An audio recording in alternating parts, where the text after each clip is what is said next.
international break, the dreaded international break. No one really likes it. Bit of a bore fest, but we're here. And as we are, we always talk about the England squad. Has he selected the right man? Who has he left out? Etc. etc. Big news this time because Wayne Rooney's not in the squad. And I know he wasn't in it in the last squad, but he's actually retired now. England's leading goal scorer, highest appearance maker for outfield player. We spoke about him a week or so ago when he scored his 200th goal for in the Premier League for Everton against Man City. He's absolute England legend, isn't he?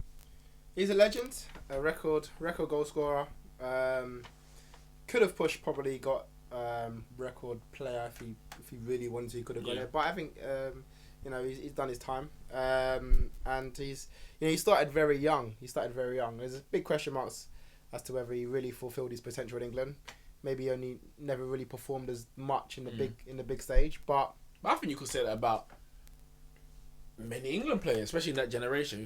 They talk about the golden generation. You had Beckham, Gerrard, Lampard, Scholes, Terry. The list is endless. Yeah. And the furthest they ever got was the quarterfinals. Yeah.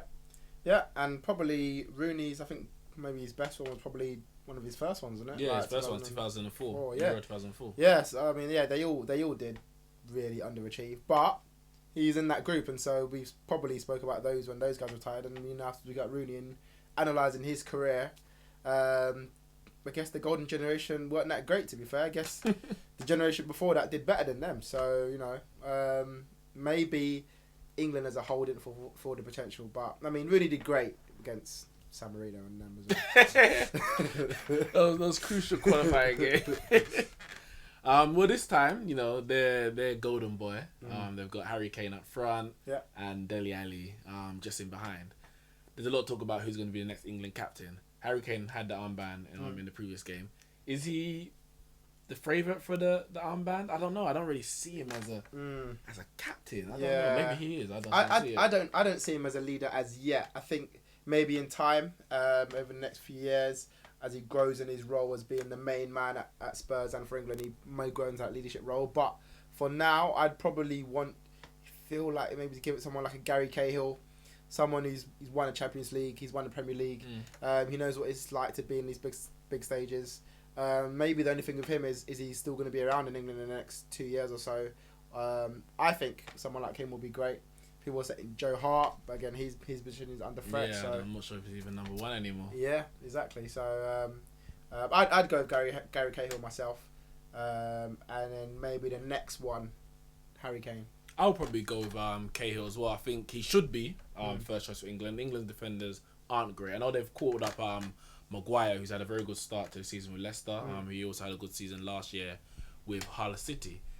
They've also caught up a new boy, Chalobah.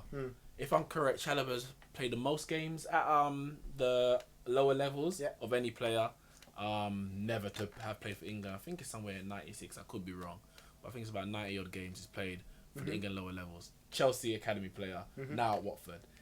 Is he reaping the benefits of getting out of the dreaded Chelsea loan system? I don't know, man. I think Gareth Southgate knows him well from under 21 level. That's probably why he's got his shot. Don't think it's necessarily because he's left Chelsea. He's had a good start to the season. He's started and he's been decent. But he's in there because England are not blessed with great midfielders. Let's be honest. I mean, they got the Ox. They've got the Ox. If he decides to play centre mid, apparently he's not a wing back anymore. I don't know. But then you've got like Jake Livermore's in that squad. You've got Henderson and Dyer, who they're the better of the bunch. And then you got people like Ward Prowse who gets called up now and again. Is Chalobah just going to fall into that? Called up there, dropped 1 minute. So I just think England in centre mid are really struggling, probably since the days just before this squad, the Gerrard Lampard era. Are we ever going to see someone like that play for England in the next few years? I mean, I don't see anyone. When Gerrard and Lampard were that age of Chalobah now, they were the guys. They were running the Premier League. Yeah, and Chalobah is what you're saying. He's having a good start because he started for Watford and played 3 games and left the ball for Harry Arter to take away and didn't take a shot. I don't know. I mean, he had a decent start, but he's no Gerrard or Lampard. When are we going to see those guys come up for England? Are we going to see them come up for England again? I don't know. It's a change in Premier League. A lot of money.